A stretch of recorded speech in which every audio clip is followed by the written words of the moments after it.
hayaan daw natin na ang presensya ng ating Panginoon Kristo, which is the Word. Sa gabing ito, ang presensya ng ating Panginoon is in the form of the Word. Say amen. Nasa anyo ng salita ang presensya ng ating Panginoon. So, ibig sabihin, we have to, amen, kailangan makita natin na sa gabing ito, amen, hindi ang ngining ng pakiramdam, hindi ang lamig ng nararamdaman, o sa kung anumang bagay, ang presensya ng ating Panginoon nandun, kundi ang Panginoon ay ngayon ay nasa salita, at sa Kanya mismong salita. Sabi niya, let the presence of Jesus Christ, the Word, have preeminence. Pag sinabi natin yung ibig sabihin ng word na preeminence, ang sabi dito mga kapatid, kinuha ko yung meaning, the word preeminence is the quality of being superior.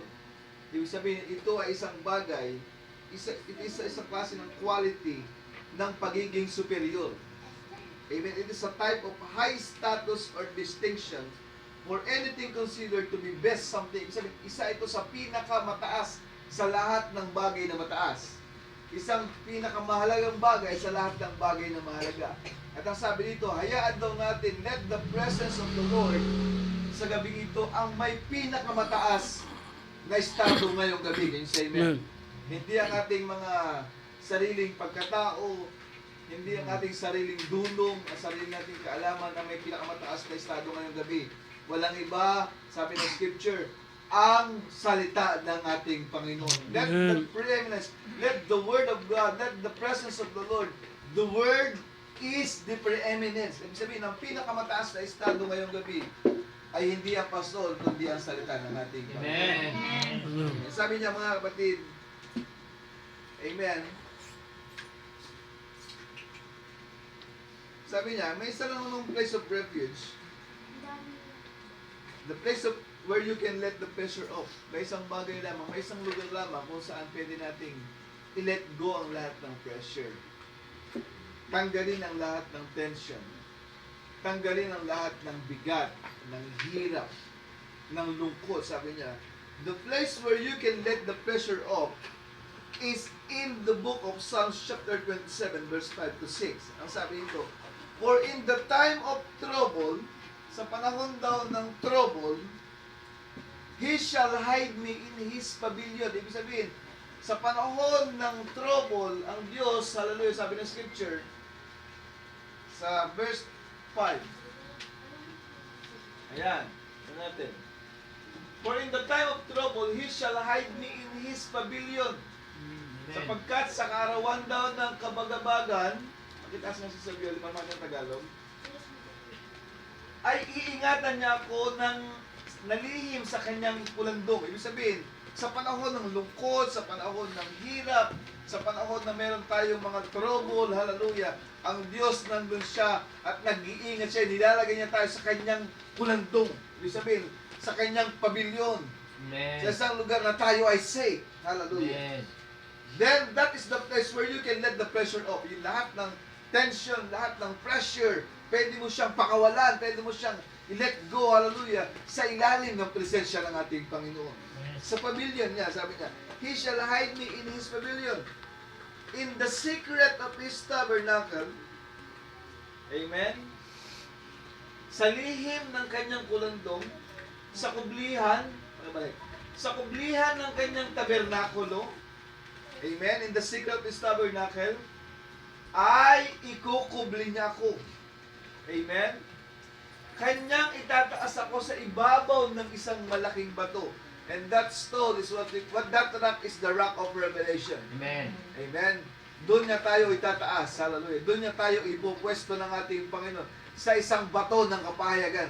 Walang iba kundi ang ating Panginoon Kristo. Kaya mabigat man ang problema, may mga troubles naman, mauunawaan mo na meron kang kasama, meron kang kagapay, meron kang kasama kasi nandun ka sa ibabaw ng bato, which is ito ang ating Panginoon Kristo. Amen. He shall hide me and He shall set me upon a rock.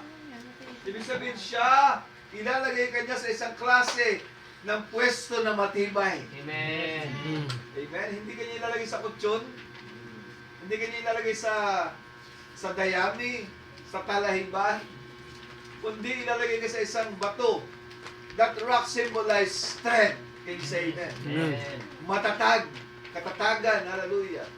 Amen, hallelujah. Ibig sabihin, magiging matibay ka, magiging matatag ka, amen, sa panahon ng trouble. Why? Nakakubli ka eh. Sa kanyang pavilion. Amen, sa kanyang kulandong. Ibig sabihin, bago ka ma-attack ng kaaway, amen, hallelujah, nandun ang presensya ng ating Panginoon at nakaagapay sa iyo. Amen. Amen. Puli ng ating Panginoon. Hallelujah. Sabi niya dito, mga kapatid, kanyang preaching na let the presence of Jesus Christ, the word have preeminence. Sabi niya, yung ibig sabihin ng preeminence, the quality of being superior. Might have preeminence. Sabi niya dito, mga kapatid, whatever it was, angels man ito, gods man ito, whatever it was, sabi niya, He is before all things. Sabi niya, all thrones, lahat ng thrones, sabi niya sa awit, lahat ng dominions, lahat ng powers and positions, your name stands above in all. Ibig sabihin, sa lahat ng dominions, sa lahat ng powers, sa lahat ng position, ang pangalan ng ating Panginoon ang isa sa pinaka-preeminence. Stand above them all. Ibig sabihin, tatayo sa ibabaw ng lahat ng posisyon. Amen. Tatayo sa ibabaw ng lahat ng kingdom, ng thrones, ng kaharian, ng dominion. Sabi na, whatever it is, heavenly thrones and kingdoms, whatever it might be, the great supernatural realms beyond the eternities where it was. Where it was the angels, naroon ng angels, naroon ng mga gods, whatever it was, He is before all things. Nandun siya. Kasi siya ang lahat sa mga bagay. Sabi nasa ating scripture kanina, mga kapatid, basahin ulit natin, sabi niya rito, who is the image of the invisible God? Siya ang larawan ng Diyos na hindi nakikita. The firstborn of every creature, ang panganay sa lahat ng mga nilalang. For by Him were all things created. Sa Kanya, dahil sa Kanya, nalikha ang lahat ng bagay. Ibig sabihin, ano mong bagay ang hinahawakan mo? Ano mong bagay ang tinatakilik natin? Ano mong bagay ang nabigay sa ating Panginoon? Pinakreate dahil sa Kanya. Amen? Amen. Dinutungtungan natin lupa, ang ating hangin na nilalanghap, ang pagkain nating kinakain, ang mga istang inuhuli natin. Lahat ng ito ay galing sa ating Panginoon. For by Him were all things created. Lahat ng bagay ay na-create that are in heaven, mga bagay na nasa langit, the moon, the stars, amen, the planets, the sky, and that are in the earth, ang lupa, ang tubig, hallelujah. Visible man at saka invisible, mga bagay na nakikita, mga bagay na hindi nakikita kagaya ng hangin, all things are created by Him. Lahat ng ito, ang Diyos ang nag-create. Yes. Whether be thrones, kahit pa ito yung mga kaharian, amen? Kahit pa ito yung mga posisyon sa gobyerno, hindi ito matatatag kung hindi pinahintulot ng ating Panginoon. Amen. Or thrones, or dominions, or principalities, or powers, all things were created by Him. Lahat ng ito ay Kanyang nilikha, and for Him, and He is before all things, and by Him all things consist. And He is the head of the body, the same is the church. Kung paano ang buong katawan, hallelujah, ay ang iglesia, the church, who is the beginning, the first from the dead, that all things He might have the preeminence. Sabi sa lahat ng ito, sa buong bahagi ng katawan, siya ang may preeminence. At spiritually speaking, tayo ay ang katawan ng ating Panginoon. Amen. We are the body, sabi sa scripture. He is the head, siya ang ulo. The head of the body, ang body ay ang church. Amen. Sabi niya dito, mga kapatid, all through that purpose He achieved a church, the fullness of God might bring to pass every promise of word of God in these last days. When He gets the preeminence in the church, the position His place in the church. Ibig sabihin, dahil sa kapangyarihan ng ating Panginoon, dahil sa pagiging superior niya, He gets the preeminence in the church. Kailangan daw sa church, nandoon ang kanyang preeminence. Hindi pwedeng tayo ang masusunod. Amen, sa loob ng iglesia. Amen. Dapat daw ay nasusunod ang superior sa lahat. Ang nasusunod kundi ang ating Panginoon sa Kristo. Sabi niya rito, mga kapatid, He gets the preeminence in the church. Kinuha niya, siya ang may hawak ng pinakamataas na estado, pinakamataas na posisyon sa loob ng iglesia. Amen, walang iba kundi ang ating Panginoon.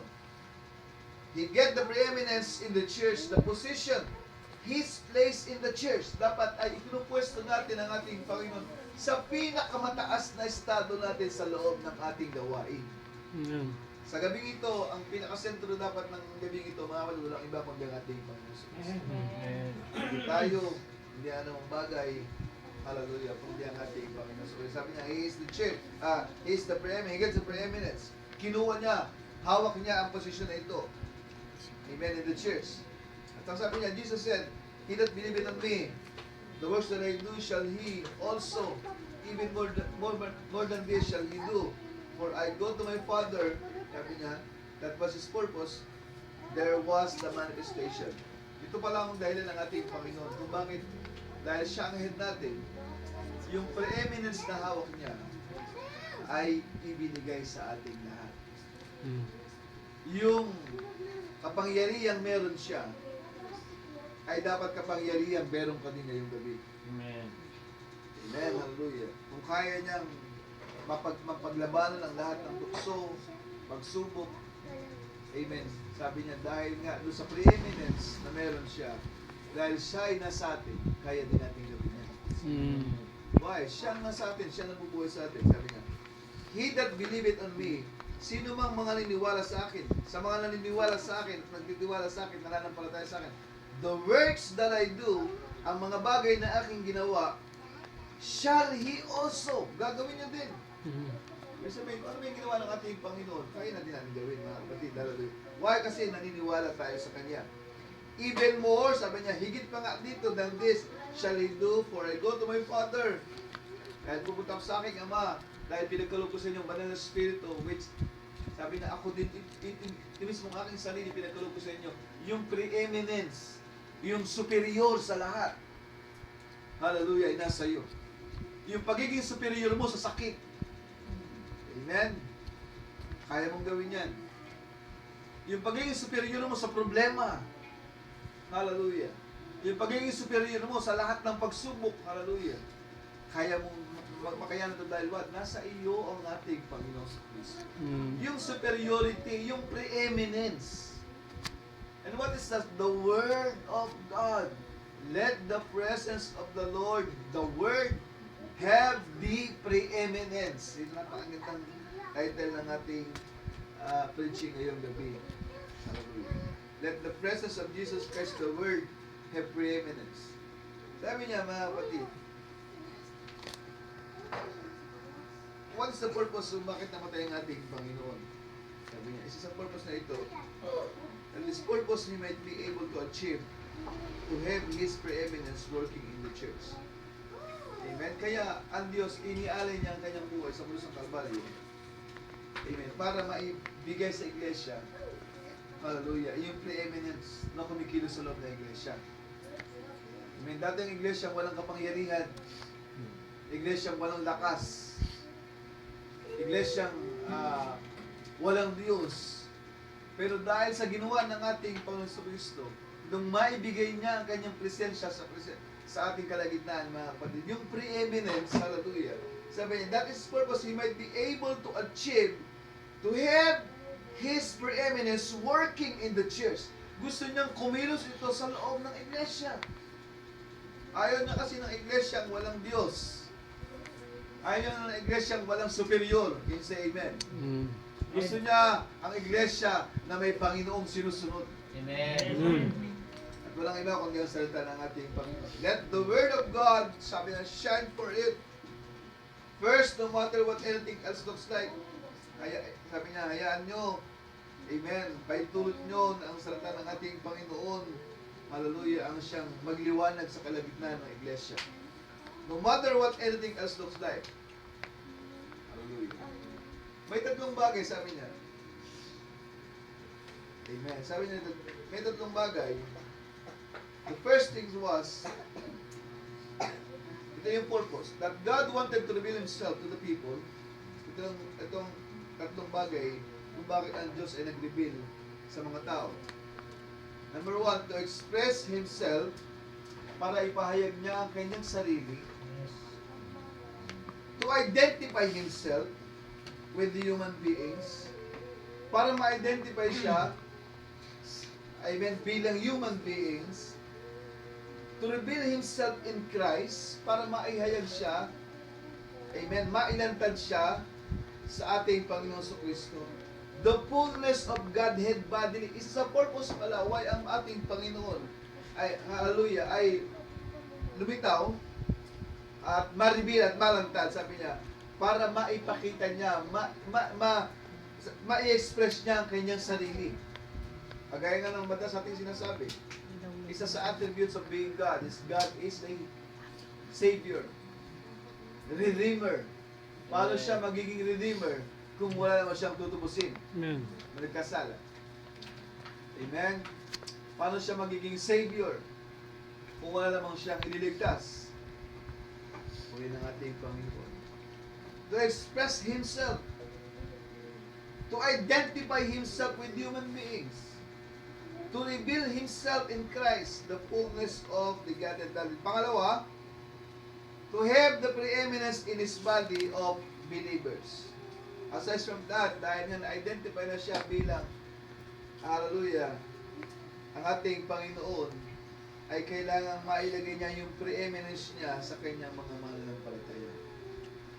To have the preeminence in His body. Para siya ang masunod sa katawan. Kaya nga sabi ng Colossians, He is the head of the body. Siya ang ulo ng katawan. Dapat ay ang nasusunod ay ang ulo. Can you say amen? Ang ating Panginoon. At ang sabi niya, ang purpose na ito is to have the preeminence in His body of believers. Para magkaroon siya ng superiority sa kanyang katawan, ang iglesia. Amen? Ayaw niyang may ibang masunod sa church, kundi gusto niyang siya ang nasusunod sa church dahil siya ang Diyos na makapangyarihan sa lahat. All things are created by Him. Hallelujah. The fullness of Godhead bodily into a people to manifest every promise in these last days. Hallelujah. When He gets the preeminence ng church, nang ibigay niya ang preeminence sa iglesia, na makuha niya ang preeminence sa iglesia, yung posisyon, ang kanyang pwesto sa loob ng iglesia, He could have the preeminence, the oversight, the leading to express Himself through them. At dito nagsimula, nung magsimula na siyang magkaroon ng preeminence sa loob ng church, amen, nandun na yung pagkakataon niya na mailagay niya yung position, maging oversight, the leading. Siya ang nag-lead sa church to express Himself through them.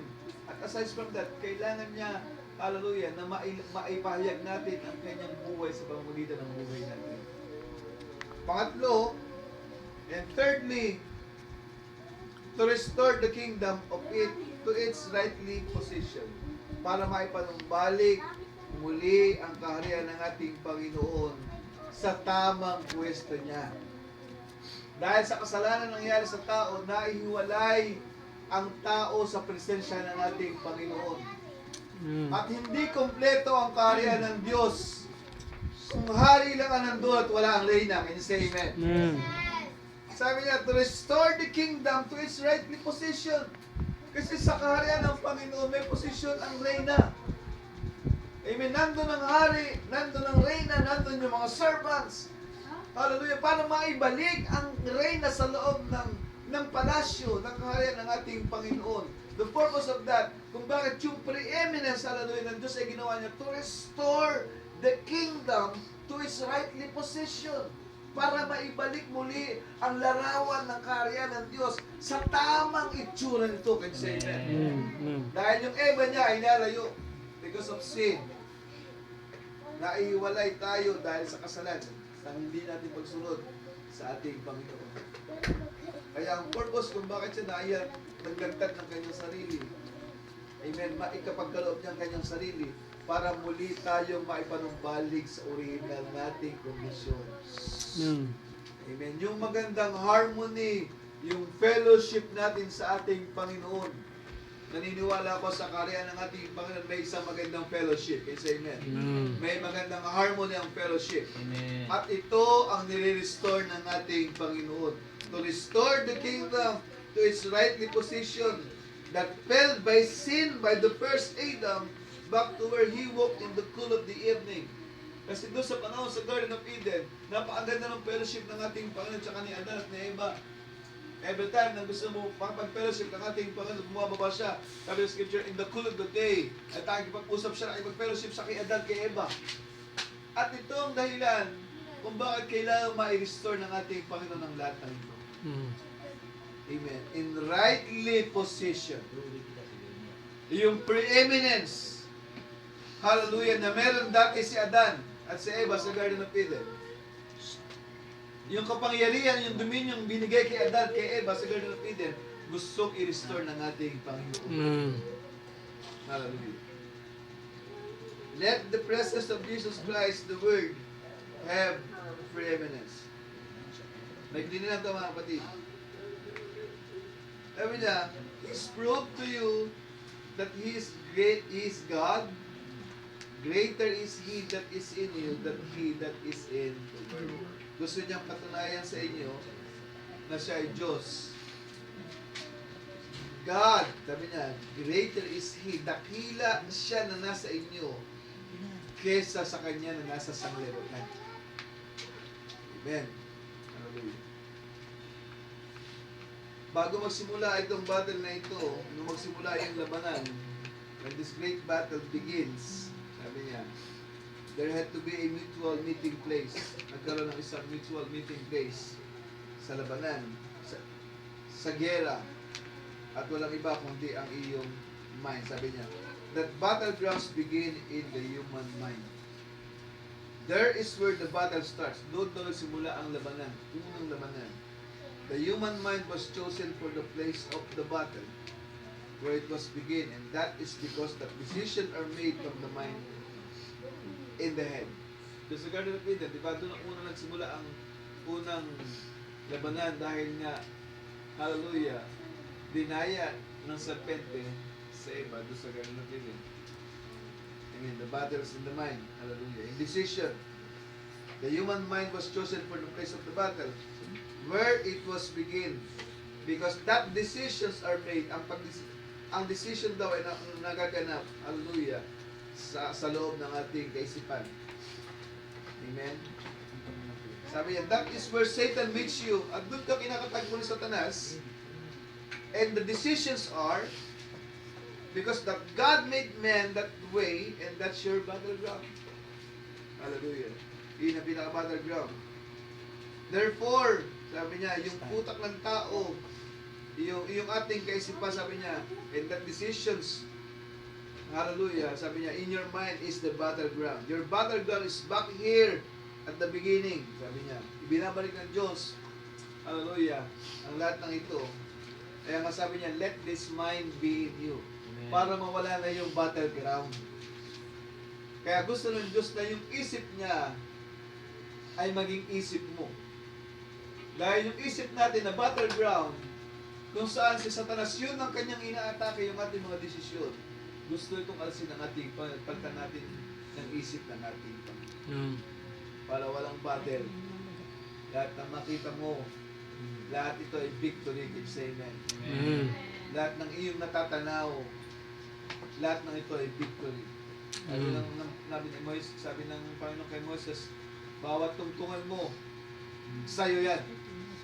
Pag tinungtungan mo ang kagalingan, sa'yo yan. Amen. Yan ang ating Panginoon. Pag tinungtungan mo ang pagkapala, sa'yo yan. Lahat ng tungtungan ng iyong paa, hallelujah, magkakaroon ka ng preeminence. Amen. If you let the presence of Jesus Christ, the Word, have preeminence. Kapag hinayaan mo ng presensya ng ating Panginoon, ng kanyang salita ngayong gabi, ang siyang mag-ahari sa iyong pagkakasal. Lord. Dito tayo natin yung po, tayo manalangin. Heavenly Father,